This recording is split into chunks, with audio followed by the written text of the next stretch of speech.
Hello friends, good afternoon to all of you. Friends, आज की इस वीडियो में हम करने वाले हैं एसएससी जीडी 2023 के लिए एक मैथ्स का पेपर सॉल्यूशन।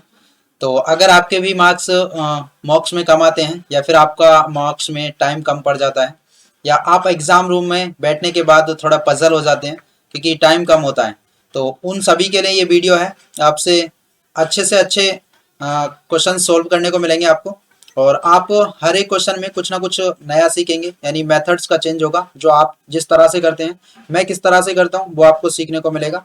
और ये आपका मॉक टेस्ट में मार्क्स ही नहीं बढ़ाएगा केवल, और आपको कॉन्फिडेंस भी बूस्ट करेगा कि आप इस तरह से सोल्व करते हैं क्वेश्चन को, तो आपका टाइम बचता है। तो चलिए इस वीडियो को आप शुरू से लास्ट तक देखें, क्योंकि इसमें आपको सभी क्वेश्चंस मिलेंगे और वो क्वेश्चन मिलेंगे जो जीडी के 2021 एग्जाम में पूछे गए हैं। तो मैंने कोई नए क्वेश्चन नहीं लिए हैं, यानी ये अपनी तरफ से नहीं क्वेश्चंस बनाए हैं, जो जीडी के एग्जाम में पूछे गए हैं वही क्वेश्चंस हैं। तो आप इस वीडियो को आप लास्ट तक देखें। लास्ट तक मैंने सभी ट्रिक्स का इस्तेमाल किया है जिससे आप टाइम को बचा सकें और क्वेश्चंस को सोल्व कर सकें। तो सबसे पहला क्वेश्चन है आपका, चलिए करते हैं स्टार्ट। क्वेश्चन है, एक वस्तु का अंकित मूल्य 850 है। यदि एक दुकानदार ने वस्तु पर 30% की छूट देने के बाद इसे 15% की हानि पर बेचा तो वस्तु का क्रय मूल्य क्या होगा, ये बताना है। देखिए इसको मैं किस तरह से करूंगा, मैं सिंपली इस तरह से करूंगा 7 बटे और यहाँ पर कर दूंगा मैं 85, ठीक है ना। इसको कर दूंगा 70 85। आपको अंकित मूल्य कितना दिया है 850, तो आपसे क्या बोला है क्रय मूल्य, तो इसका क्रय मूल्य हो जाएगा 700 रुपये। यानी मैं इससे ज्यादा आपको कैलकुलेशन नहीं करूंगा, सिर्फ इतना करूंगा। आइए समझते हैं किस तरह से इसको करना है या मैंने किस तरह से किया। तो उसके लिए आपको देखिए एक चीज या फिर एक फॉर्मूला याद होना चाहिए। बोला जाए तो ट्रिक बोल सकते हैं या फिर उसको सोल्व्ड फॉर्मूला बोल सकते हैं कि आपका जो अंकित मूल्य होता है यानी मार्क प्राइस, उस पर आप मान लीजिए अगर कोई डिस्काउंट परसेंट देते हैं, क्या देते हैं डिस्काउंट का परसेंट, तो डिस्काउंट करेंगे आप तो 100 में से माइनस कर देंगे ना डिस्काउंट, और अपॉन में 100 यही हो जाएगा। यानी अगर आपने 30% का डिस्काउंट दिया तो 100 में से आप 30 घटाएंगे, अपॉन में 100 करेंगे, तो 70 बटे 100 हो जाएगा उसका मार्क वो सेलिंग प्राइस। ये मार्क प्राइस से सेलिंग प्राइस निकालने का मेथड। यानी अब आप सोचिए अगर आपके लिए दिया है कोई कॉस्ट प्राइस, और कॉस्ट प्राइस पर आपका या तो हो सकता है कभी प्रॉफिट होगा या फिर आपका क्या होगा लॉस होगा। एक ही चीज हो सकती है, लॉस या फिर प्रॉफिट। अगर लॉस है तो माइनस और प्रॉफिट है तो प्लस। यहाँ पर क्या करेंगे प्लस कर देंगे अपॉन में 100। तो अभी ये आपको दिख रहा होगा, यानी अगर आप कॉस्ट प्राइस पर प्रॉफिट करते हैं या फिर लॉस करते हैं, जितने ही परसेंट का करते हैं, तो उसके बाद क्या आता है आपका सेलिंग प्राइस। यानी एक वस्तु का ये भी सेलिंग प्राइस है और ये भी सेलिंग प्राइस ही होता है अगर मार्क प्राइस से दे रखा हो तो। यानी ये दोनों इक्वल होते हैं एक दूसरे के, सेलिंग प्राइस है तो इक्वल ही होंगे। तो यहाँ से जो एक रेशियो बनेगा वो मार्क प्राइस और कॉस्ट प्राइस का, वो क्या हो जाएगा, देखिए इस 100 से आप ये 100 डिवाइड हो जाएगा पूरा, तो मार्क प्राइस का और आपके जो कॉस्ट प्राइस का रेशियो जो हो जाएगा वो हो जाएगा यहाँ पर आपका 100। आप प्लस कीजिए या माइनस कीजिए, प्लस कर रहे हैं तो प्रॉफिट होगा आपका और माइनस कर रहे हैं तो लॉस हो जाएगा। और यहाँ पर आपको नीचे क्या लिखेंगे 100 माइनस डिस्काउंट परसेंट, यही है ना। तो आप इसको सीधा याद कर लीजिए और सीधा आप क्वेश्चन करेंगे। देखिए मैंने कैसे किया, मार्क प्राइस और कॉस्ट प्राइस का रेशियो निकालना था, तो मैंने 100 में प्लस क्या करना था, यहाँ पर प्रॉफिट तो हुआ नहीं है, लॉस हुआ है, तो मैंने माइनस कर दिया कितना 15, तो कितना आ गया 85 आ गया।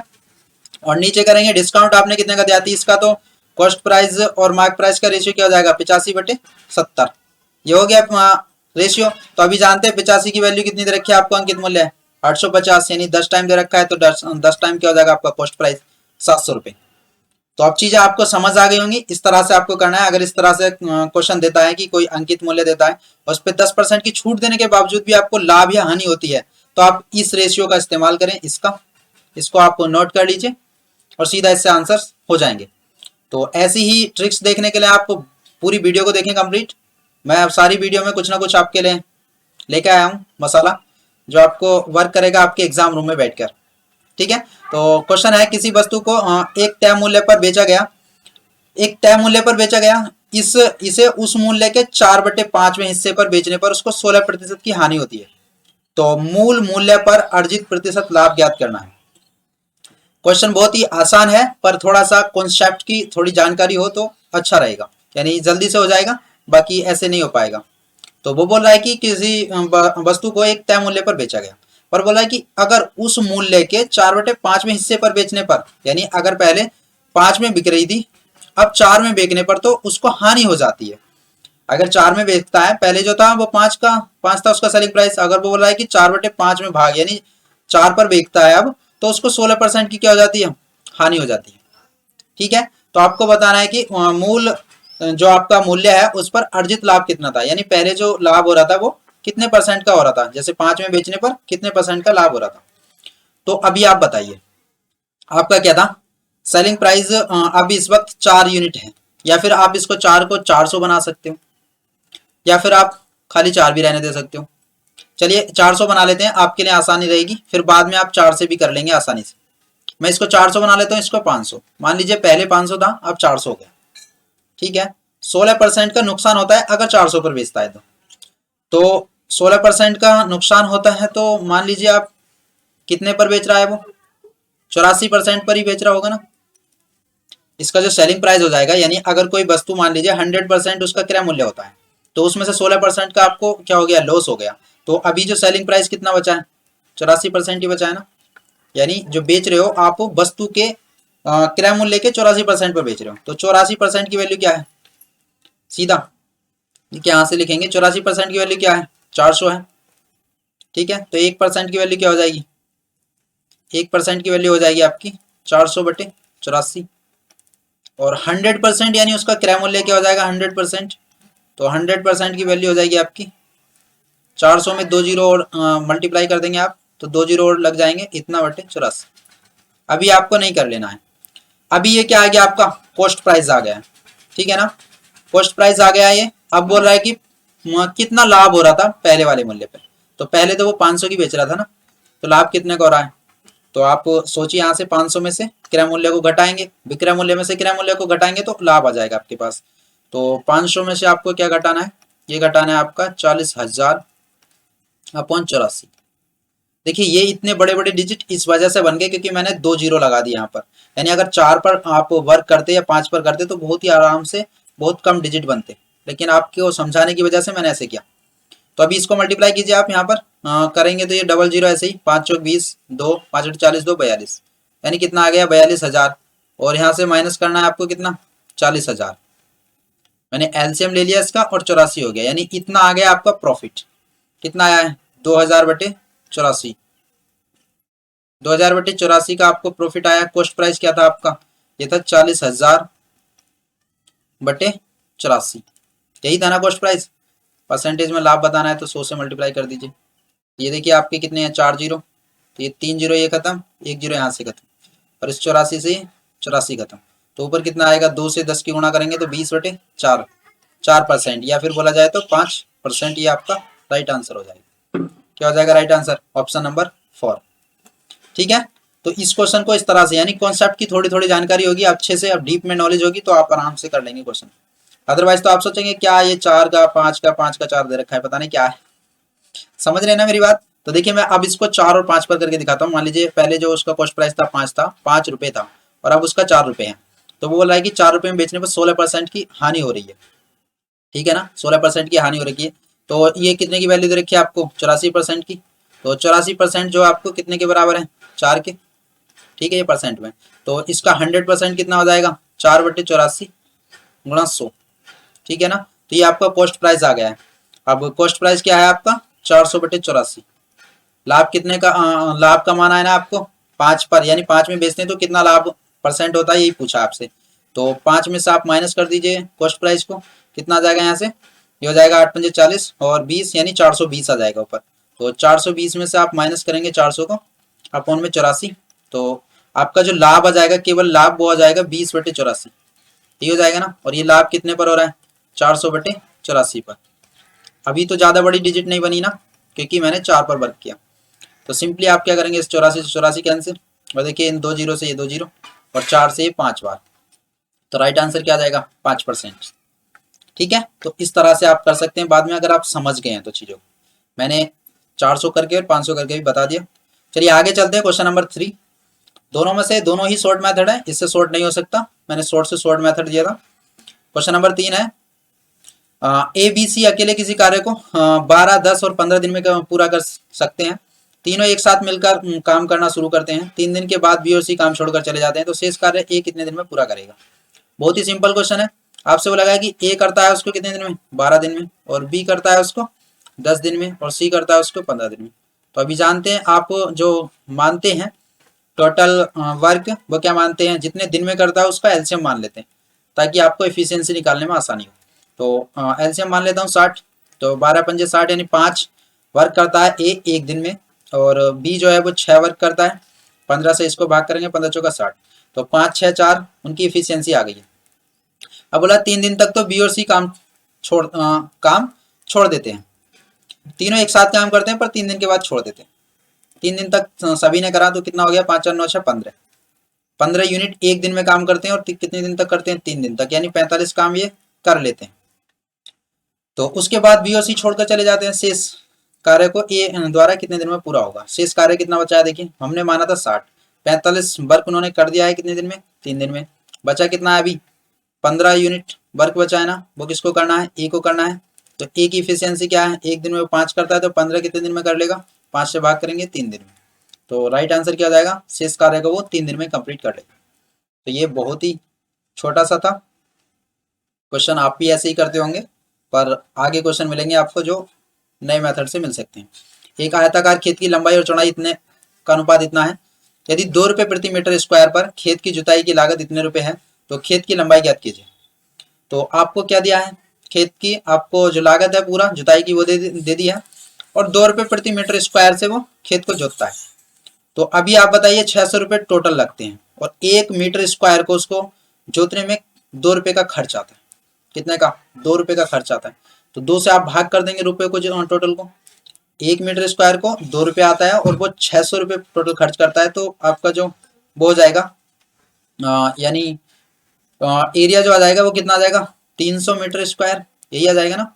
या ऐसा बोला जाए तो ये रुपए हैं, और ये है रुपए पर मीटर स्क्वायर, रुपए पर मीटर स्क्वायर। आप इसको देख सकते हैं डायमेंशन से भी, ऊपर क्या आ रहा है, उसका एरिया आ रहा है, यानी रुपए से ये रुपए डिवाइड हो जाएगा, ऊपर पहुंच जाएगा मीटर स्क्वायर।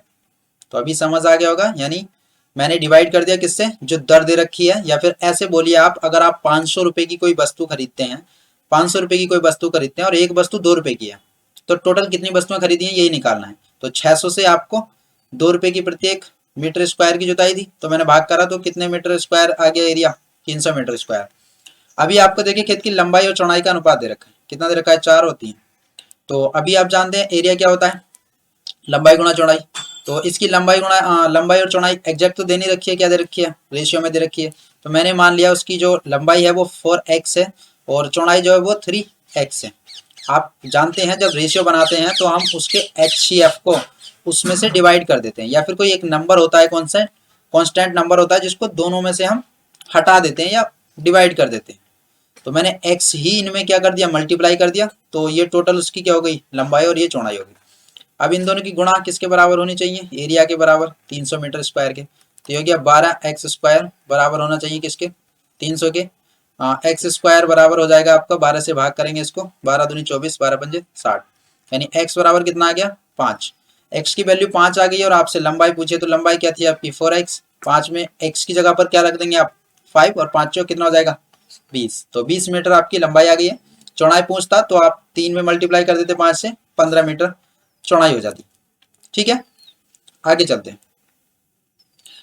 एक क्वेश्चन है आपका, एक दुकानदार ने रुपए 24 में 10 पेंसिलें 10 पेंसिलों के मूल्य पर, रुपए 24 में 10 पेंसिल के मूल्य पर कितनी पेंसिलें खरीदी, 100 पेंसिलें खरीदी। तो कह रहा है 20% का लाभ अर्जित करने के लिए, कितने परसेंट का लाभ, 20% का लाभ अर्जित करने के लिए। अब वो बोला है कि एक पेंसिल का क्रय मूल्य आपको बताना है। ठीक है ना, आपको जो दे रखा है वो 10 पेंसिलें बेची हैं उसने कितने रुपए में, 24 रुपए में, तो उसको 20% का लाभ हुआ था। अभी आपको क्रय मूल्य बताना है। आप इसमें थोड़ा सा लैंग्वेज पढ़ते समय पजल हो सकते हैं कि ये कहना क्या चाह रहा है। ये कहना यही चाह रहा है कि वो 24 रुपए में बेचता है 10 पेंसिलों को, 10 पेंसिलों का मूल्य है ये, यानी 10 पेंसिलों को 24 रुपए में बेचता है, और ऐसी ऐसी उसने 100 पेंसिलें बेची। कितनी पेंसिलें, 100 पेंसिलें, और फिर उसको जो है 20% का लाभ होता है। लाभ अर्जित करने के लिए तो बेची है उसने 24 रुपए में 10 पेंसिलें, तो आपको क्रय मूल्य बताना है।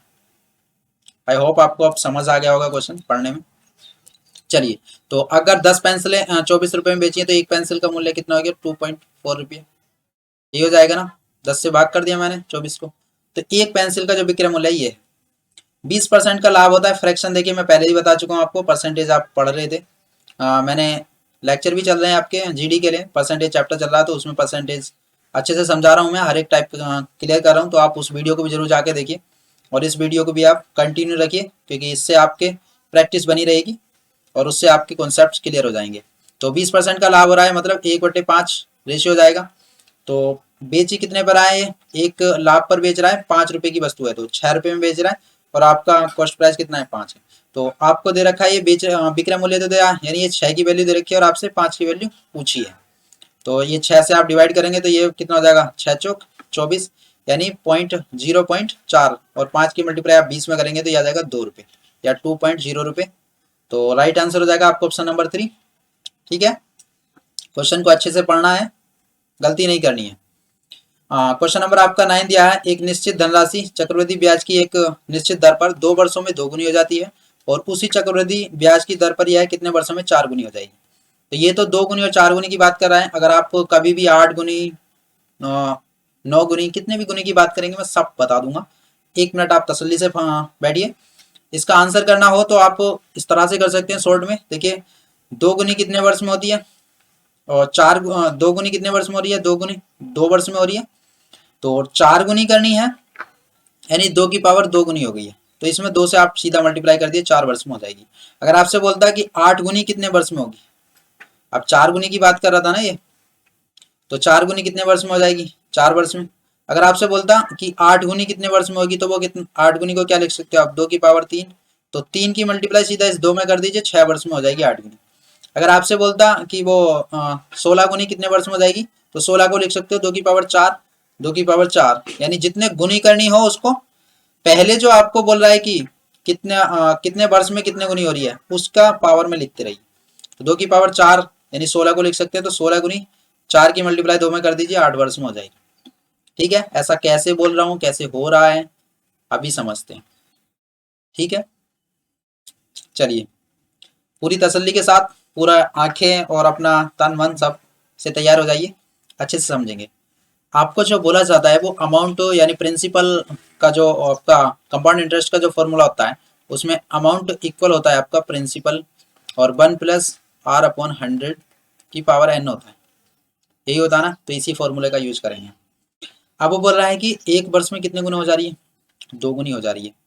तो 2 गुनी हो जा रही है मतलब अमाउंट 2 हो गया, और प्रिंसिपल क्या था मैंने 1 माना, प्रिंसिपल को मान लिया मैंने 1, तो 2 हो जाएगा आपका अमाउंट। और इसमें लिखेंगे 1+r/100 की पावर कितने वर्षों में हो रही है, 2 वर्षों में। ठीक है, अब आपसे बोल रहा है कि 4 वर्षों में कितने गुना हो जाएगी, और 4 गुनी कितने वर्षों में हो जाएगी। तो 4 लिखा यहाँ पे प्रिंसिपल, तो फिर से एक ही मान रखा है मैंने, एक ही रखा, तो 1+r/100 ये कितना है, यहाँ पर आपको वर्ष पूछा है कितने वर्षों में होगी, तो इसको मैंने n मान लिया। ठीक है, अभी देखिए आपके पास क्या है, आपके पास है 1+r की पावर 2, यानी 1+r की पावर यहाँ पर n है। तो क्या इन दोनों से हम सिमिलरिटी आपको कुछ दिख रही है, यहाँ पर कुछ तो दिख रही है, यानी ये की जो पावर है, या बोला जाए तो x इसको पूरे को अगर मैं a मान लूँ तो a की पावर 2 दे रखी है, वो 2 के बराबर है, और यहाँ पर a की पावर n दे रखी है, वो 4 के बराबर है, यही है ना। तो अभी आप जानते हैं इसको मैं ऐसे भी तो कर सकता हूँ, 2 की पावर कितना बना लूँ, इसको 2 बना लूँ। ठीक है, यहाँ पर 2 की पावर कितना है, 1 है। अब अगर ये चीजें बेस उनके सेम होते हैं तो क्या कंपैरिजन हो जाता है आपका, जो यहाँ से आप करेंगे इसको, यानी a² की वैल्यू आपको दे रखी है कितनी, 2 की पावर 1, तो आप यहाँ पर a² की जगह पर रख देंगे 2 की पावर 1 की जगह पर क्या रख देंगे, a² रख देंगे यहाँ पर सीधा, यानी पहली क्वेश्चन से जो दिया है, तो यहाँ पर रखेंगे आप a² और उसका भी क्या कर देंगे ऊपर स्क्वायर, क्योंकि 2 की पावर 1 की वैल्यू इतनी है। तो मैंने इस तरह से लिख सकता हूँ ना इसको, ऐसे 2 की पावर 1 की पावर 2 लिख सकता हूँ ना। तो मैंने 2 की पावर 1 की जगह क्या लिख दिया, a का स्क्वायर, तो a के स्क्वायर का स्क्वायर करेंगे तो a की पावर कितना आ जाएगा 4, बराबर किसके आ जाएगा, a की पावर n के। तो n की वैल्यू यहाँ से कंपैरिजन करेंगे कितने आ जाएगी, 4, यानी 4 वर्षों में वो 4 गुनी हो जाएगी। तो अभी आपको चीजें थोड़ी कम समझ में आई होंगी, मैं और समझाता हूँ आपको। देखिए है क्या, यहाँ पर 2 इक्वल है वो 1+r की पावर 2 के।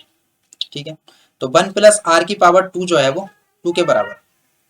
2 को आप लिख सकते हो 2 की पावर 1 और इसको लिख सकते हो आप 2 की पावर 4, लिख दोगे ना। तो 2 की पावर 1 की जो वैल्यू है इसके बराबर है, यही है। तो 2 की पावर 1 की वैल्यू की जगह पर आप ये रख दीजिए 1 प्लस आर अपॉन 100 का होल स्क्वायर। अब इसकी पावर भी आपको क्या करनी है, सॉरी यहाँ पर 4 गुना होना है तो ये 2 की पावर 2 ही आएगा, 4 गुना करना है ना, तो 2 दूनी 4 होते हैं, 4 गुना हो गया। तो यहाँ पर भी स्क्वायर कर देंगे आप, बराबर 1 प्लस आर अपॉन 100 की पावर n। तो इस वजह से ये आता है 1 प्लस आर अपॉन 100 की पावर 4 आ गया, और यही बराबर में दे रखा है 1 प्लस आर अपॉन 100 की पावर n। तो यहाँ से बेस सेम है तो पावरों का कंपैरिजन हो जाएगा, n बराबर हो जाएगा 4, यानी 4 वर्षों में वो 4 गुनी हो जाएगी। अगर आपसे बोला होता कि 8 गुनी कितने वर्षों में होगी, तो इसको मैं इरेज कर देता हूँ, फिर समझाता हूँ। अभी चीजें समझ में आ गई होंगी मैं किस फॉर्मूले का यूज कर रहा हूँ, ठीक है, उसी से होता है। तो अगर आपसे बोला गया था कि 2 वर्षों में ये 2 गुनी हो जा रही है, तो 1 प्लस यही आ रहा था ना 1 प्लस आर अपॉन 100, इसकी पावर 2 आ रही थी, ठीक है। अभी 8 गुने की बात करें तो 8 गुने को क्या लिख सकते हो आप, 2 की पावर 3, ये बराबर हो जाएगा किसके, 1 प्लस आर अपॉन 100 की पावर n के। n हमें निकालना है, तो अभी यहाँ पर देख रहे हो 2 की पावर 1 की जो वैल्यू है वो इतनी है, तो यहाँ पर अंदर आ जाता है ये 1, आप क्या लिखेंगे, 2 की पावर 1 की वैल्यू जो लिखेंगे 1 प्लस आर अपॉन 100 का होल स्क्वायर, और इसका भी आप ब्रैकेट लगाएंगे और इसके ऊपर 3 लिखेंगे। तो n की जो वैल्यू आती है वो जो इसकी पावर होती है उस पावर का मल्टीप्लाई हो जाता है आपका जो जो पहले जितने वर्ष में हो रही थी उससे। तो आपको ऐसे निकालना है, क्या हो रहा है, कुछ और हो रहा है क्या, n की वैल्यू निकालने के लिए आप क्या कर रहे हैं, सीधा मल्टीप्लाई कर दे रहे हैं। यानी अगर 2 गुना जो है वो 2 वर्ष में हो रही थी अब, तो अब जो है 8 गुने की बात कर रहे हैं तो 8 गुना लिखते हैं तो वो 3 पावर में आता है, 2 की पावर 3 में आता है, तो 3 की मल्टीप्लाई आपको सीधा उन 2 वर्ष से कर देनी है, यानी जितने वर्ष दे रखे, ठीक है। तो यहाँ पर 6 आ जाएगा, तो n की वैल्यू कितनी आ जाएगी, 6 वर्ष में हो जाएगी। चलिए अब आपको चीजें अच्छे से समझ आ गई होंगी, मैं ऐसा आशा करता हूँ। अभी आप डायरेक्ट जो याद कर सकते हैं, अगर समझ में आ चुकी होंगी चीजें, तो क्या याद करना है आपको, जितने गुना, यानी 2 वर्ष में 2 गुना हो रहा है, 2 वर्ष में 2 गुना हो रहा है, तो अभी अगर आप 4 गुना करना चाहते हैं तो इसको 2 की पावर 2 लिखेंगे, यानी जितने भी पावर में लिखेंगे, जितने भी गुना करना चाहते हैं उसकी सीधी मल्टीप्लाई इन वर्ष से कर देंगे, ठीक है। यानी अगर आप 16 गुना करना चाहते हैं तो 2 की पावर 4 लिखा जाएगा, 4 पावर में आ गई तो 4 की गुणा सीधा जितने वर्ष में पहले हो रहा था, 2 गुना हो रहा था, उससे मल्टीप्लाई कर देंगे। ये सीधा याद कर लीजिए, आगे चलते हैं। क्वेश्चन नंबर आपका 10। मैंने पूरी कोशिश करी आपको चीजें समझ आए मैं कैसे कर रहा हूँ, और आपको समझ आ गई होगी। यहाँ पर नहीं पता चलता है ना कि आपको क्या चीजें समझ आ गई हैं, आप कमेंट कर सकते हैं, बता सकते हैं चीजें समझ आ गई हैं, पर उतना ज़्यादा मैं बार बार कमेंट भी नहीं देख सकता आपकी, क्योंकि कमेंट देखने में टाइम कंज्यूम होता है। आप बाद में ऑफलाइन में कमेंट कर सकते हैं, बता सकते हैं कि ये चीज़ समझ में नहीं आई, तो मैं नेक्स्ट वीडियो में उसको अच्छे से एक्सप्लेन करूंगा, ताकि आप जिस तरह से समझना चाहते हैं उस तरह से मैं समझा पाऊँ, ठीक है। क्वेश्चन नंबर आपका 10 है, आपका 6 धनात्मक संख्याओं का औसत इतना है, यदि पहली संख्या अंतिम 5 संख्याओं के योग का 2/3 है, तो अंतिम 5 संख्याओं का औसत ज्ञात कीजिए। इसमें एक्स का इस्तेमाल करना ही पड़ेगा अच्छे से करने के लिए। तो मान लीजिए अंतिम 5 संख्याओं का औसत क्या था, x था। बोला कि यदि पहली संख्या जो है अंतिम 5 संख्या के योगफल का 2/3 है, तो 5 संख्याओं का योगफल क्या हो जाएगा, 5 से गुणा कर दीजिए x में, 5x हो जाएगा। अभी कह रहा है पहली संख्या जो है वो योग का यानी 2/3 है, योग कितना है 5x, तो उसका 2/3। तो ये पहली संख्या आ गई और ये 5 संख्या को योग आ गया, यानी ये 6 की 6 संख्या को योग आ गया। तो ये बराबर कितने के हो जाएगा, उसका औसत की गुणा किस से करनी है, 6 से करनी है। तो ये दोनों योग है, दोनों योग बराबर होंगे। तो x मैंने क्या माना था, 5 संख्या का औसत, तो यहाँ से x की वैल्यू निकालनी है और आपका आंसर हो जाएगा। तो x की वैल्यू आप निकालेंगे तो कितना हो जाएगा, यहाँ से देखिए इसको ऐड करेंगे दोनों को, ये 10 हो जाएगा, और एलसीएम लेंगे 15, यानी 25/3x, ये आपका एलसीएम लेके आंसर आ जाएगा 12.5। आप 6 से मल्टीप्लाई कर लीजिए या ऐसे ही रहने दीजिए, मल्टीप्लाई 6। अब आप 25 से इसको डिवाइड करेंगे, ये 25 पंजे 125, यानी 0.5 टाइम डिवाइड हो जाएगा। आप 6 से आप 5 0.5 में मल्टीप्लाई करेंगे, 3 आ जाएगा। तो x की वैल्यू इधर से 3 मल्टीप्लाई में जाएगी, तो x की वैल्यू हो जाएगी आपकी 9, ठीक है। तो आपको इतना ही करना था, 9 आपका राइट आंसर आ गया। क्वेश्चन नंबर आप 11 करेंगे। हाँ, आपको दिया है 5 पुरुष 3 महिलाएं 4 दिन में इतने रुपए कमा सकते हैं, और 9 पुरुष 7 महिलाएं 7 दिन में इतने रुपए कमा सकते हैं। तो 8 पुरुष 5 महिलाएं इतने रुपए कितने दिन में कमाएंगे। क्वेश्चन सेट लेंदी है, टाइम लेगा, तो इस तरह के क्वेश्चन को आप नहीं अटेम्प्ट करना चाहिए, या इस टाइप का क्वेश्चन आप देखते हैं तो उसको तुरंत छोड़ दीजिए। नेक्स्ट यानी जो दोबारा आप करते हैं, टाइम एक बार निकल गया तो प्रॉब्लम हो जाएगी, यानी आप जब दोबारा आएंगे तब उसको सॉल्व करना है, यानी इस क्वेश्चन को, ऐसे क्वेश्चन को दोबारा में सॉल्व करना है, टाइम बचता है तब। अदरवाइज तो आप सोचिए इसको 4 मिनट में करने की बजाय आप 4 मिनट में रीजनिंग के या किसी अदर सब्जेक्ट के क्वेश्चंस को कर सकते हैं। इसको तभी करना है जब सारे क्वेश्चंस आपसे हो गए हैं और यही बचा है तो। ठीक है, आइए समझते हैं। इस तरह का क्वेश्चन आप फास्ट कैलकुलेशन के साथ कम समय में कर सकते हैं, अगर आपको चीज़ें क्लियर हैं तो। कैसे करेंगे आप, आपसे बोला गया है कि आप 5 जो मेल हैं, 5 मेल और 3 वुमेन जो हैं वो 4 दिन में किसी कार्य को करती हैं, तो वो 8400 रुपये कमाती हैं। इसी तरह से 9 मेल, अगर आपकी 7 वुमेन हैं तो वो मिलकर 7 दिन में कितने रुपए कमाती हैं, 28,700 रुपये। ठीक है, इक्वेशंस को आप डिवाइड कर देंगे, इधर से भी देखिए और इधर से भी, यानी इक्वेशन फर्स्ट को और इक्वेशन सेकंड को आप डिवाइड करेंगे तो आपको क्या मिलेगा, मेल और फीमेल की जो रुपए कमाने की क्षमता है, यानी कितने रुपए कमाते हैं, उसका आपको एफिशिएंसी मिल जाएगी। और आप जानते हैं अगर आपने एफिशिएंसी निकाल ली, यानी आप क्षमता निकाल ली, वो एक मेल और एक फीमेल कितने रुपए कमाती हैं, तो आप जानते हैं फिर से आप ये आराम से निकाल लेंगे कि वो 8 पुरुष और 5 महिलाएं कितने रुपए कमाए, कितने दिन में 30,600 रुपये कमाएंगे। तो आइए उसी पर वर्क करते हैं। अभी 2 इक्वेशंस थी, मैंने इनको डिवाइड कर दिया। अब देखिए इसको डिवाइड करेंगे तो आप एक साइन लगाएंगे बीच में सीधा इक्वल का। अभी देखिए 4 से आप इसको डिवाइड कर सकते हैं कितनी बार, 2100 हो जाएगा ये, और 7 से इसको करेंगे तो 7 चौक 28 और 4100। ठीक है, डिवाइड करना कैसे क्या है वो अच्छे से आप जानते होंगे, उसको मुझे समझाने की जरूरत नहीं है। अब आप सिंपली मल्टीप्लाई कीजिए इधर, तो ये हो जाएगा आपका 5 अट्ठे 40, यानी 40,500 मेल, प्लस में इधर ये हो जाएगा आपका 12,300 आपका वुमेन। ये इक्वल होगा आपके, वीडियो अभी आपको दिख रही होगी, ये बराबर है किसके, अभी किससे मल्टीप्लाई कीजिए इसमें, तो ये बराबर किसके आएगा, मैं ऊपर लिख देता हूँ, ये आ जाएगा 18,900 मेल के, और प्लस में 7 से मल्टीप्लाई करते हैं तो आप 14,700 वुमेन के। ठीक है, तो आप यहाँ से इसको सब्ट्रैक्ट कीजिए, यहाँ से कितना बचेगा इसमें 40,000, ये 40,000 नहीं आएगा, मिस्टेक कर दी, 5 से मल्टीप्लाई करेंगे, 5 5 चौक 20, यानी 20,500 आएगा। और अभी इसको आप सब्ट्रैक्ट करने जाएंगे तो 19,000 इसको मान सकते हैं, तो ये हो जाएगा 1600, कितना हो जाएगा 1600 मेल, और इधर से आप इसको सब्ट्रैक्ट करेंगे तो ये 12,300, तो इधर हो जाएगा आपका ये हो जाएगा 2,400, यानी 2,400 वुमेन। तो ये क्या आ गया, देखिए आप देख लीजिए, ये आपका रेशियो आ गया, यहाँ से आप रेशियो बना सकते हैं, ये 1600 है, 2 जीरो से ये 2 जीरो खत्म, और ये 4 चौक 8 दूनी 16 और 8 किया 24। तो मेल और आपके जो वुमेन है उनका, मैन या वुमेन का जो रेशियो है वो 3:2 है, यानी 3:2 के अनुपात में ये कमाते हैं पैसे। तो एक यहाँ से आप वुमेन की बात करेंगे, केवल वुमेन का निकालना हो तो एक वुमेन जो है वो बराबर हो जाएगी 2/3 मेल के रुपए कमाती है। ठीक है ना, ये मैंने निकाल लिया। तो अभी मेरे पास एक इक्वेशन बनी थी, फर्स्ट वाली इक्वेशन क्या थी इक्वेशन, वीडियो हटा दिया, पहली इक्वेशन थी आपकी, तो वो थी 5 मेल जो है वो प्लस 3 वुमेन मिलकर जो है 4 दिन में क्या कितने रुपए कमाते हैं, 8400 रुपये कमाते हैं।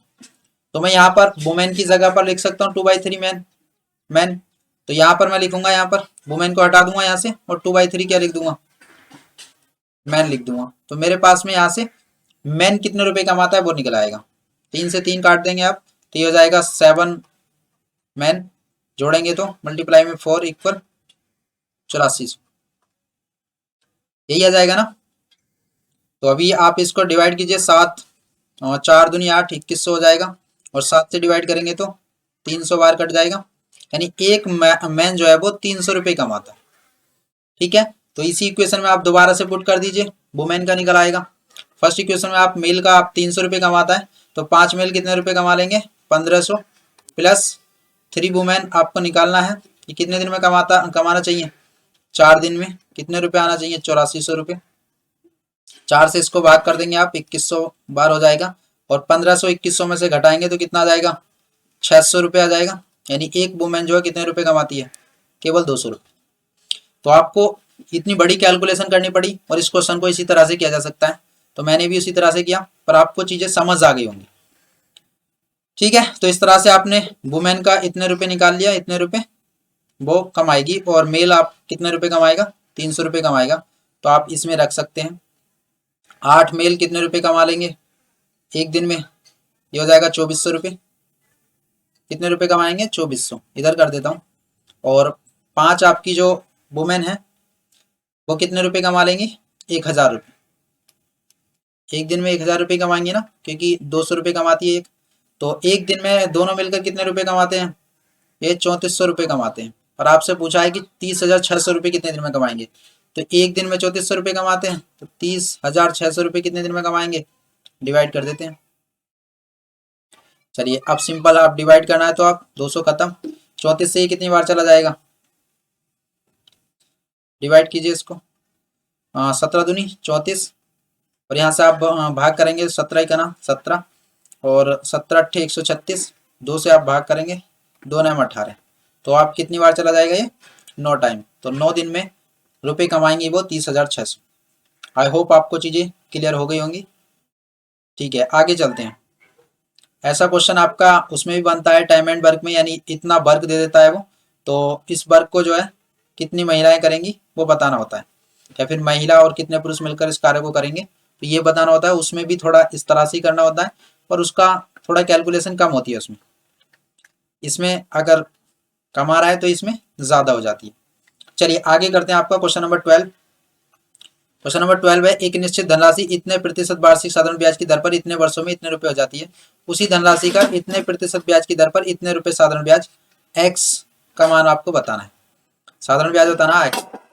आपको एक चीज समझ आनी चाहिए, जो आपका फॉर्मूला होता है डायरेक्ट कंपाउंड इंटरेस्ट और उसका सिंपल इंटरेस्ट का, वो क्या होता है आपका? SI इक्वल होता है आपका P इंटू RT अपॉन 100। ठीक है, अब सोचिए अगर मैं 100 को नीचे से हटा देता हूँ, इसकी जगह पर मैं यहाँ पे परसेंट लिख देता हूँ, तो अभी आपको क्या चीज समझ आ रही है? P हटा के 100% लगा सकता हूँ। किसी भी चीज में आप 100 से डिवाइड कर देते हैं परसेंटेज हटाकर, यही होता है यहाँ पर। तो आपका जो सिंपल इंटरेस्ट होता है वो क्या होता है? प्रिंसिपल का R और T% होता है, यानी R की मल्टीप्लाई T से कीजिए तो उतना परसेंट निकाल लीजिए प्रिंसिपल का, तो वही सिंपल इंटरेस्ट होता है। ठीक है, इसी चीज का यहाँ पर इस्तेमाल करेंगे। देखिए कैसे क्वेश्चन को मैं चंद मिनटों में कर लूंगा। आपसे बोला गया कि इतने परसेंट और इतने समय में इतने रुपए हो जाती है, तो मैं दोनों की मल्टीप्लाई करता हूँ, कितना इंटरेस्ट मिलेगा, कितने परसेंट इंटरेस्ट मिलेगा? तो ये हो जाएगा 8.5, तो 8 दिन 16 17/2, सीधा लिखता हूँ इसको, 17/2% लिख सकता हूँ इसको। और मल्टीप्लाई करना चाहते हैं 8 और 1 9, 9/2, तो इनकी मल्टीप्लाई करनी है तो कितना आ जाएगा आपका? 17 × 9/4%। इतना ब्याज मिलना चाहिए। 17 नामा 153 लिख देता हूँ सीधा, 153%, 153/4% इंटरेस्ट मिलता है। इतना क्या मिलता है? केवल ब्याज मिलता है।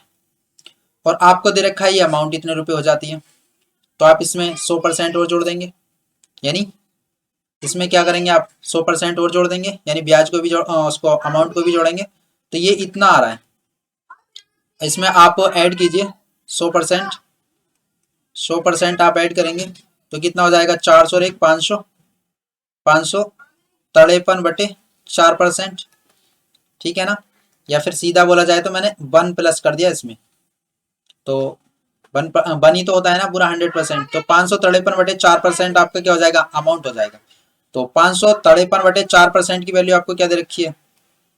8571.50 पॉइंट है ना बीच में, ये दे रखी है आपको 553/4% की वैल्यू। और आपसे क्या पूछा है? देखिए, अगर इसी पर इतने वर्षों में इतने रुपए ब्याज मिले, इतने वर्षों में इतने परसेंट का ब्याज मिले, तो साधारण ब्याज बताना है। तो फिर से RT% यानी ब्याज बताना, तो RT% तो कितना होता है? 21/2% ये लिख रखा है, और मल्टीप्लाई किससे करेंगे? समय से। 6 × 18 तो 20/3। अब इसको देखिए 3 से आप इसको सिंप्लीफाई भी कर सकते हैं, 3 7 21 और 2 दाई 20, यहाँ से कितना आ रहा है 70%। यानी आपको जो 10.5% की दर से ये 6 से ही 2/3 वर्षों में आपको 70% ब्याज मिलेगा। तो ये क्या है, उसका प्रिंसिपल आ गया ना अब तो। यानी इतने परसेंट की वैल्यू दे रखी है आपसे और 100% की आपको वैल्यू बतानी है, तो 100% मैंने लिख दिया। तो ये आ गई आपकी जो उसकी धनराशि थी, सही है ना। तो अभी आपको क्या बताना है, 70% की वैल्यू बतानी है, तो 70 से और गुणा कर दीजिए इसमें 70%। इस वाले परसेंट से तो ये वाला परसेंट कट जाएगा, ठीक है ना। 553/4% की वैल्यू ये दे रखी थी और आपने 100% की वैल्यू निकाल ली, यानी जो उसकी रियल प्रिंसिपल था वो निकाल लिया। ये प्रिंसिपल है ना। और अब आपको चाहिए ब्याज, चाहिए कितना परसेंट, 70% का। तो 70% निकाल लीजिए ब्याज प्रिंसिपल का 70% ये हो जाएगा। तो अब आपका आंसर एक लाइन में हो जाएगा, आपको जरूरत नहीं है बार बार कुछ करने की। अभी आप जाएंगे इसमें, हाँ आप या तो डिजिटल सम लगा सकते हैं इसको निकालने के लिए। देखिए परसेंट से पहले तो आप नीचे डिवाइड करेंगे 100 से, परसेंटेज हटा देंगे, इस 100 से ये 100 खत्म, ठीक है खत्म कर दूं मैं। अब जो मल्टीप्लाई रह गई है वो 70 की मल्टीप्लाई रह गई है केवल। अब ऊपर जाइए, इसको भी आप ऊपर 4 पहुंचा दीजिए, नीचे से हटा दीजिए, ठीक है। या तो आप डिजिटल सम लगा सकते हैं। डिजिटल सम लगाने जाएंगे तो देखिए आपके ऑप्शन देख लेते हैं, डिजिटल सम में सेम तो नहीं है। 4 3 7 4 11 आ रहा है इसका, इसका जो आएगा 8 3 11, इसका भी 11 आ रहा है। 4 3 7 और 1 8 आ रहा है। 5 2 10 4, 5 2 7 4 11 11 11। कई सारे ऑप्शन का डिजिटल सम है, तो आंसर हम डिजिटल सम नहीं लगाएंगे, हम सीधा इसको सिंप्लीफाई करेंगे। तो 7 से देखिए इसको डिवाइड करते हैं, ये 10 बार हो जाएगा। और यहाँ पर 7 7 49, 7 9 63 हो गया।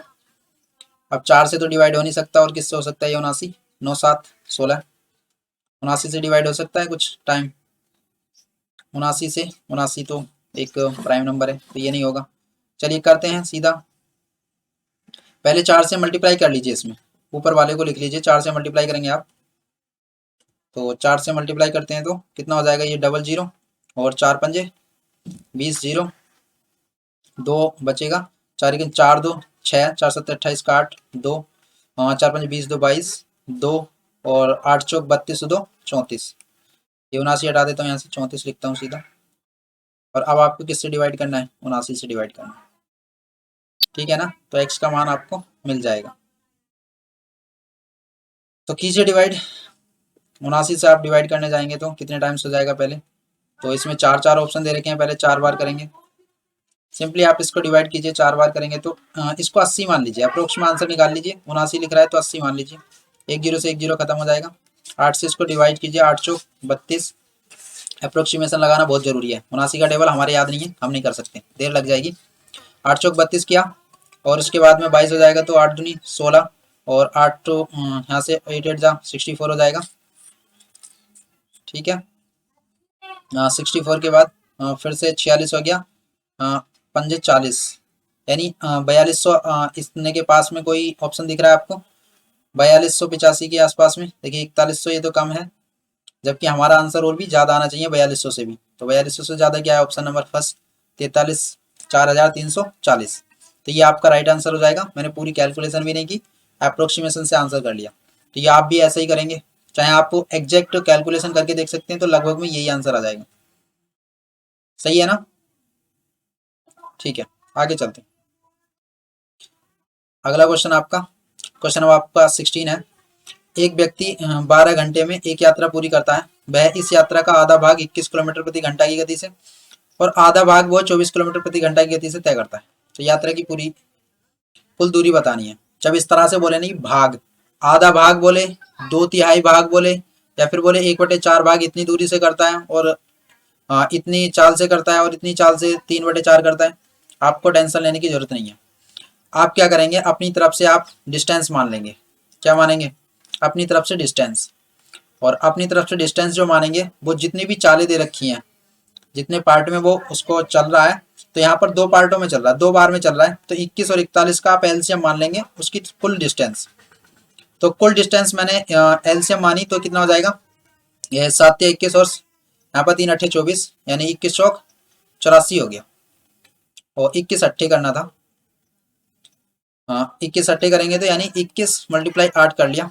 तो आप देखिए आप ये दूरी है 21 किलोमीटर प्रति घंटा से आपको चलनी है। तो औसत चाल क्या हो जाएगी आपकी, और समय कितना आ जाएगा, 8 हो जाएगा, 8 घंटे चलेगा। और इतनी ही दूरी चल रहा है वो दोबारा में भी इतनी ही दूरी चल रहा है ना, कितने किलोमीटर प्रति घंटा की गति से, 24 से। तो 8 या 24 यानी 7 घंटे लगेंगे। तो कुल दूरी जो चली है ये 2 बार चली है इतनी ही दूरी, यानी बराबर बराबर दूरी। अब आप टोटल दूरी कितनी हो गई है, 21 गुणा 8 गुणा 2, टोटल समय कितना ले रहा है, 15। तो ये क्या आ गई उसकी औसत चाल। और औसत चाल को आप कुल समय से मल्टीप्लाई कर देंगे तो क्या आ जाएगी, कुल दूरी आ जाएगी। यही तो करना था, मल्टीप्लाई कीजिए 12 से। ये हो जाएगा आपका 3 पंजे 15 और 3 चौक 12। यहाँ से आप मल्टीप्लाई करने जाएंगे इसमें तो कितनी बार हो जाएगा, ये 21 सॉरी हाँ 8 की मल्टीप्लाई आपका इसमें करेंगे, 8 दूनी 16, 16 ही का ना 16, 16 दूनी 32 और 1 कितना हो जाएगा 336 गुणा 4/5। अब सीधा इसमें मल्टीप्लाई कीजिए। मैं 8 से मल्टीप्लाई करता हूँ, इसको आसान बनाने के लिए मैं क्या करूँगा, 5 से ना डिवाइड करके मैं सीधा इसमें 2 से मल्टीप्लाई यहाँ कर लेता हूँ, 2 से मल्टीप्लाई यहाँ कर लेता हूँ, 10 बन गया नीचे, तो एक डिजिट के बाद में पॉइंट लगा दूंगा। तो 8 से सीधा इसमें मल्टीप्लाई करता हूँ, 8 छंग 48 का 8, हाथ से लगे 4, 8 से 24 4 28 2, 8 से 24 2 26, कितना आने वाला है, पॉइंट लगा देंगे 268.8। राइट आंसर हो जाएगा आपका ऑप्शन नंबर 4। तो कैलकुलेशन करते समय भी इस तरह का ध्यान रखना है, अगर नीचे 5 आ जा रहा है तो आप 5 से डिवाइड करेंगे, पहले 4 से मल्टीप्लाई करेंगे, ये सब नहीं करना। सीधा 2 से नीचे भी कर लीजिए मल्टीप्लाई, ऊपर भी 2 से कर लीजिए और फिर सॉल्व कीजिए, ताकि आप एक डिजिट के बाद, या नीचे अगर 25 आ रहा है तो 4 से कर लेंगे, तो 2 डिजिट के बाद आप पॉइंट लगा देंगे। ठीक है ना। चलिए एक क्वेश्चन है, एक निर्माता एक थोक व्यापारी को एक वस्तु को 10% के लाभ कमाता है। थोक व्यापारी उसी वस्तु को खुदरा विक्रेता को 12% के लाभ पर बेचता है। खुदरा विक्रेता वह वस्तु ग्राहक को 15% के लाभ पर बेच देता है। और यदि ग्राहक ने इतने रुपए दिए का भुगतान किया तो निर्माता के लिए वस्तु का क्या मूल्य क्या, ये बताना। तो अभी आप जानते हैं कोई वस्तु 10 रुपए की दी, 11 में बेच दी, लाभ हो गया। फिर से उस पे अगले विक्रेता को बेचने के लिए उसने 12% का लाभ किया, थोक विक्रेता ने, थोक व्यापारी ने। तो 12% का फ्रैक्शन क्या होता है, 3/20 और 3/25, तो 28/25 में बेची होगी उसने। अब आपसे बोला गया कि 15% का फिर से लाभ होता है, तो 15% का लाभ होता है तो कितने में बेचा होगा, 23/20 में। ठीक है। तो नीचे वाला जो है ये पुरानी वैल्यू है, यानी जो सबसे पहले के लिए आई थी, ये पहले के लिए, और ऊपर की जो मल्टीप्लाई करके आएगी वो लास्ट वाले के लिए जो सबसे अंत में बेच रहा है। ये आप अच्छे से जानते हैं। तो आपको जो ये है लास्ट में इतना भुगतान करता है, तो इतना भुगतान कब करता है, आपको जो दिया है वो दिया है 11 मल्टीप्लाई 28 मल्टीप्लाई 23, और आपसे पूछा है 25 दूनी 50, यहाँ से करेंगे तो ये हो जाएगा आपका 5000 की वैल्यू आपसे पूछी, यही है ना। 5000 की वैल्यू आपसे पूछी है, आपको इससे डिवाइड करना है, तो सिंपली इसको डिवाइड कर लीजिए या फिर डिजिटल सम लगा लीजिए। इसमें डिजिटल सम लगा सकते हैं क्योंकि ऑप्शन का सम जो है वो डिजिटल सेम नहीं आ रहा है, तो डिजिटल सम लगाइए जल्दी से। यहाँ पर इसका आएगा 2 और इसका आएगा 8 2 10 1 और इसका आएगा 5, और नीचे गुणा में जब डिजिटल सम होता है तो गुणा कर देते हैं सम की भी, तो गुणा करेंगे 5 दूनी 10, तो नीचे डिजिटल सम आ गया 1। समझ लीजिए डिजिटल सम अगर नीचे 1 आ जाता है तो आपको अब ऊपर के डिजिटल सम को चेक करना है। अगर सोचिए 1 नहीं आता 8 आ जाता, तो 8 डिजिटल सम आ गया, मैं 8 में ऐसे नंबर से ऊपर और नीचे मल्टीप्लाई करता कि डिजिटल सम 1 बन जाए। तो 8 को 8 से ही मल्टीप्लाई करते हैं तब आता है 64, तो डिजिटल सम 1 हो जाता है ना। तो मैं ऊपर के डिजिटल सम में भी 8 से मल्टीप्लाई करता, नीचे के भी 8 से, और नीचे बन जाता 1, तो फिर ऊपर जो भी आता उसको मैं चेक करता कि मेरा ऑप्शन में है या नहीं। जबकि यहाँ तो ऑलरेडी ही 1 आ गया नीचे, तो अभी मैं सिर्फ ऊपर वाले को मल्टीप्लाई कर लूंगा डिजिटल सम को और आंसर कर लूंगा।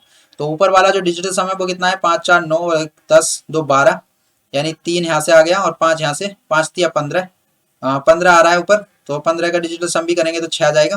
तो 6 डिजिटल सम आपको चेक करना है, 6 इसका ये ऑप्शन का, तो राइट आंसर हो जाएगा ऑप्शन नंबर फर्स्ट। कैलकुलेशन करने की भी जरूरत नहीं है, अगर आपके ऑप्शन सेम नहीं होते हैं तब आपको यानी ऑप्शन सेम हो जाते हैं तब आपको करनी पड़ती है कैलकुलेशन, या फिर वहां भी अप्रोक्सीमेशन लगाइए, काम चलता है। तो क्वेश्चन दिया है आपको, 24 किलोमीटर की दूरी तय करते समय एक आदमी ने देखा कि इतने घंटे चलने के बाद उसके द्वारा तय की गई दूरी शेष दूरी का इतने प्रतिशत थी, शेष दूरी का इतने प्रतिशत थी। तो उसके द्वारा चली गई जो दूरी थी वो 7 थी और शेष दूरी 11 थी। टोटल दूरी कितनी थी? 7 और 11 और 7 जोड़ेंगे तो 18 दूरी टोटल थी। रियल में 18 थोड़ी ना थी, 24 किलोमीटर थी। तो 18 की वैल्यू कितनी है? 24। एक यूनिट की वैल्यू कितनी दे रखी है? 24/18। सही है ना। अभी आपसे बोल रहा है कि उसकी चाल क्या थी, चाल बताना है, यानी 1 घंटा 20 मिनट तो वो चला, समय तो है आपके पास, दूरी नहीं है, दूरी कितनी चला। तो दूरी यहां से निकाल लीजिए, 7 यूनिट की वैल्यू, 7 यूनिट ही तो चला है वो।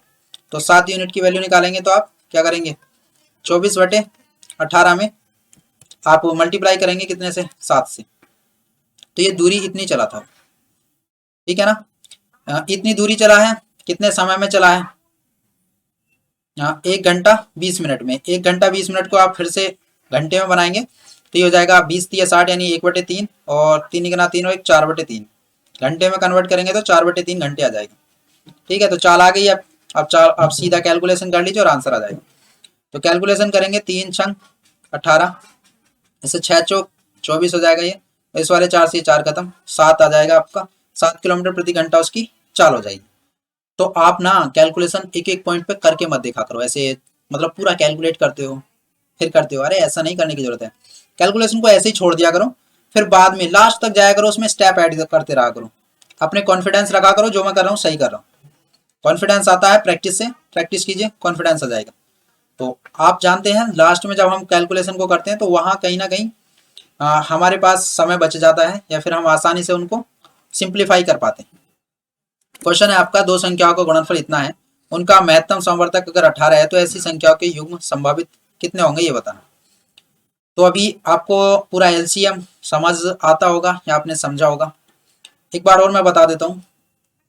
आपकी जो संख्या हो सकती है वो क्या हो सकती है? कोई भी संख्या मान लीजिए a×x होगी और दूसरी संख्या b×x होगी।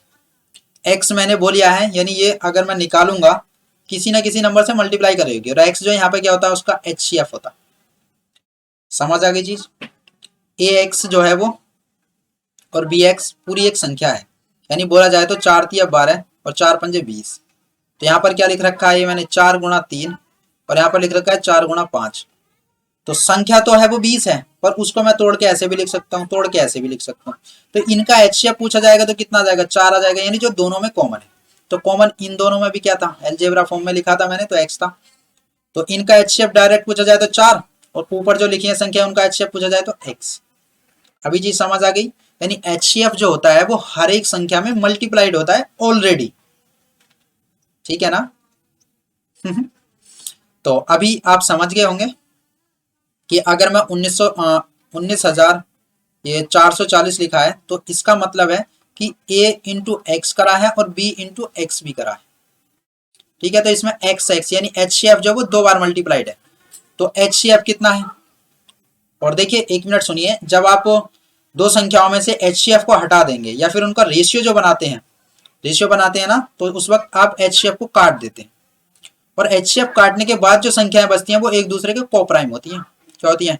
कोप्राइम, यानी उनका कोई अन्य फैक्टर नहीं होता, एक 1 होता है और वो खुद होती है। चाहे यहाँ पर देख सकते हैं आप, देखिए यहाँ से आप 4 हटा देंगे और यहाँ से भी आप 4 हटा देंगे, तो 3 और 5 क्या है? एक दूसरे के कोप्राइम। तो ये फैक्टर क्या बचते हैं? जो फैक्टर बचते हैं वो कोप्राइम होते हैं एक दूसरे के। तो अभी यहाँ पर ये कोप्राइम बचेंगे, कितनी बार डिवाइड करना होगा? 2 बार HCF से। तो आप 18 से इसको भाग कीजिए, कितनी बार चला जाएगा?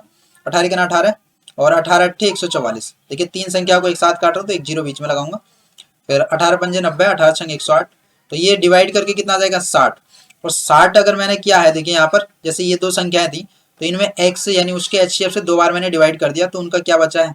a और b की मल्टीप्लाई, a और b की मल्टीप्लाई बची है। और a और b यहाँ पे ऐसी संख्याएं हैं जो एक दूसरे के कोप्राइम है, ठीक है।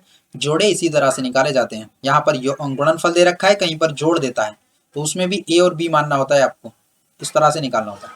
तो अभी देखिए यहाँ पर आप क्या मान सकते हैं, a या तो 1 हो सकता है या फिर 60 हो सकता है, b क्या होगा? 60 होगा, और a क्या होगा? 1 होगा।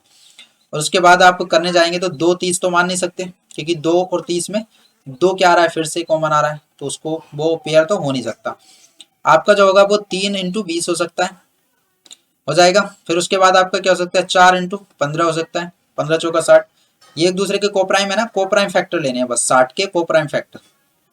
तो 5 इंटू क्या हो सकता है, 12 हो सकता है, और कोई होगा नहीं संभव। तो आपकी जो संख्याएं हो सकती हैं, देखिए यहाँ से आप HCF से मल्टीप्लाई कर दीजिए, कितना हो जाएगा 18 कॉमा 18 छंग 108। तो ये संख्या हो सकती है। बोला जाए तो यहाँ से पेयर तो आ गए आपके, कितने पेयर हो सकते हैं, 4 संभावित। तो आंसर हो जाएगा आपको ऑप्शन नंबर 2, यही है इसका राइट आंसर। और रियल में संख्याएं बताऊं तो देखो मैं बता देता हूँ पूरा। HCF से यानी A और B है ना, ये A और B मैंने माना है, तो उसमें X से मल्टीप्लाई कर दूं यानी HCF से मल्टीप्लाई कर दूं तो ओरिजिनल संख्याएं आ जाएंगी। तो ये ओरिजिनल संख्याएं क्या क्या हो सकती हैं, पेयर बताता हूँ संभावित 18 कॉमा 1080, और यहाँ से 18 54 कॉमा 18 दूनी 36 यानी 360, 18 चौक 72, और आपका 18 15 से मल्टीप्लाई करेंगे तो वो हो जाएगा 18 गुणा 15, और आप 18 की गुणा 5 से करेंगे 18 पंजे 90, और गुणा करेंगे 18 की 12 से। तो ये 4 पेयर हो सकते हैं संभावित, जिनका गुणनफल जो है वो इतना होगा और उनका महत्तम समवर्धक 18 होगा। आई होप आपको पूरा प्रैक्टिकल वे में मैंने समझा दिया, ये चीज आपको समझ आई होंगी। और ये जो चीज है कि दो संख्याएं ऐसे बनी होती हैं और ऐसे बनी होती हैं, तो ये चीज आपको बहुत ज्यादा मैटर करेगी या बहुत ज्यादा बेनिफिट देगी आपके LCM HCF चैप्टर पढ़ने में। आइए अगला क्वेश्चन देखते हैं। क्वेश्चन है आपका 1 सेंटीमीटर मोटाई 9 सेंटीमीटर चौड़ाई और 81 सेंटीमीटर लंबाई वाली धातु की एक घनाकार प्लेट को पिघलाकर एक घन बनाया जाता है। कुछ नहीं है, घन पिघलाकर बनाया है तो उसका आयतन जो बराबर होगा, किसके बराबर है, घन का संपूर्ण पृष्ठ क्षेत्रफल बताना है, यानी घन बनाया है तो इसका आयतन क्या हो जाएगा 1 गुणा 9 गुणा 81, यही आएगा ना। तो ये किसके बराबर है, घन की साइड ए मान ली मैंने, तो उसके आयतन के बराबर होगा a क्यूब के बराबर। तो a की वैल्यू कितनी आ जाएगी, यानी साइड क्या आ जाएगी घन की 9 आ जाएगी। अब घन का संपूर्ण पृष्ठ क्षेत्रफल क्या होता है 6 इंटू ए स्क्वायर, यानी a स्क्वायर 81 गुणा 6, 6 से गुणा करेंगे 6 का 6 48, तो आंसर हो जाएगा आपको ऑप्शन नंबर 3। आई होप आपने इस वीडियो को कंप्लीट देखा होगा और आपने पूरा एंजॉय किया होगा, बहुत सारी चीज आपको सीखने को मिली होंगी। किस क्वेश्चन को आप लेंदी रूप में करेंगे, यानी 2 सेकंड में नहीं हो सकता, ज्यादा ही समय में होगा, तो मैंने वो भी मेथड बताया है। कुछ क्वेश्चंस जो आपको चंद मिनटों में हो जाएंगे, सेकंडों में हो जाएंगे, वो मेथड भी बताएंगे। तो आप सभी क्वेश्चंस को करिए, सभी क्वेश्चंस सेकंडों में नहीं होते पर कुछ क्वेश्चन सेकंडों में होते हैं, उनको सेकंडों में कीजिए, और जो क्वेश्चन लेंदी होते हैं समय लेते हैं उनको समय में कीजिए। तो ये चीज यहाँ से सीखने को मिलेगी। मिलते हैं अगले वीडियो में, तब तक के लिए bye bye, take care. Friends इस वीडियो को अपने फ्रेंड के साथ भी शेयर कीजिए ताकि मैं आपसे मोटिवेटेड हो सकूं, यानी आप जो व्यूज देंगे मेरे को और आप जो लाइक्स देते हैं उससे मेरे को मोटिवेशन मिलता है और आपके लिए मैं मेहनत करता हूं। अगर आप ऐसी वीडियो देखना चाहते हैं तो आप चैनल को सब्सक्राइब कर लीजिए। Thank you for watching.